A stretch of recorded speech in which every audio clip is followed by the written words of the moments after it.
Bíblia A Mensagem, em linguagem contemporânea. Eugene H. Peterson, Editora Vida. Atos capítulo 11. A notícia espalhou-se rapidamente, e não demorou muito para que os líderes e os cristãos de Jerusalém soubessem do ocorrido. Eles foram informados de que alguns estrangeiros não-judeus agora eram parte da comunidade. Quando Pedro voltou para Jerusalém, alguns de seus antigos companheiros, preocupados com a questão da circuncisão, vieram censurá-lo.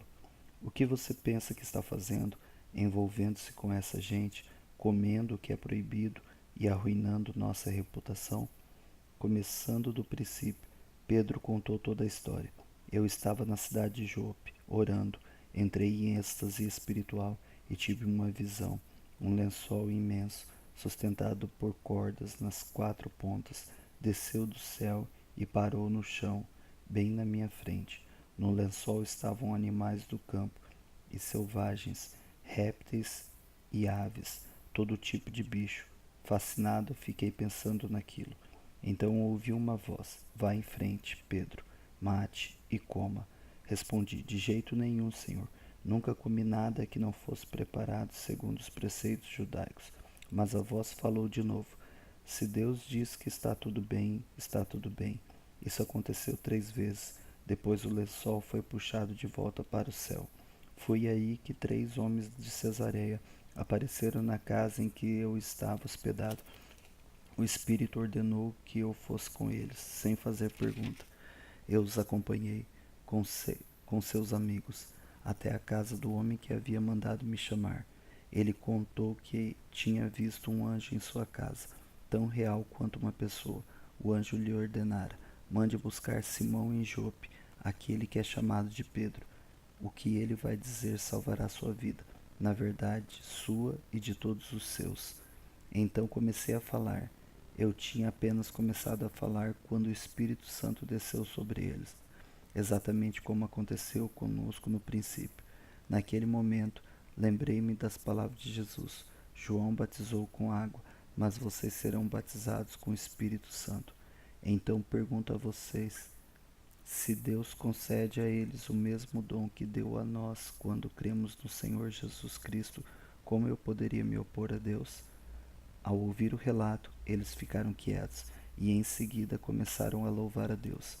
Então aconteceu, Deus se manifestou às outras nações, abrindo para elas o caminho da vida.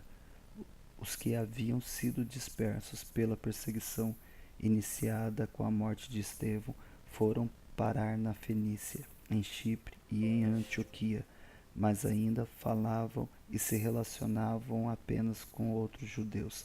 Então alguns homens de Chipre e Cirene foram a Antioquia e começaram a pregar a mensagem aos gregos. Deus gostou do que fizeram e mostrou sua plena aprovação. Muitos gregos creram e se converteram ao Senhor. Quando a igreja de Jerusalém tomou conhecimento disso, enviou Barnabé a Antioquia para analisar a situação. Tão logo chegou, ele viu que Deus estava por trás de tudo.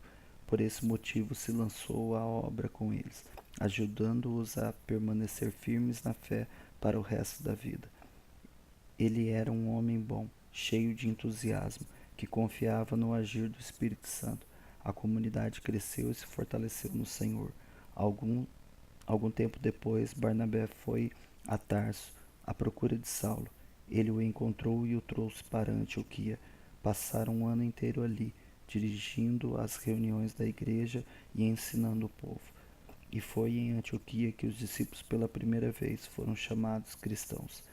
Por essa mesma época, alguns profetas chegaram a Antioquia, vinham de Jerusalém. Um deles, chamado Ágabo, levantou-se um dia e, impelido pelo Espírito, anunciou que uma fome severa estava para devastar o país.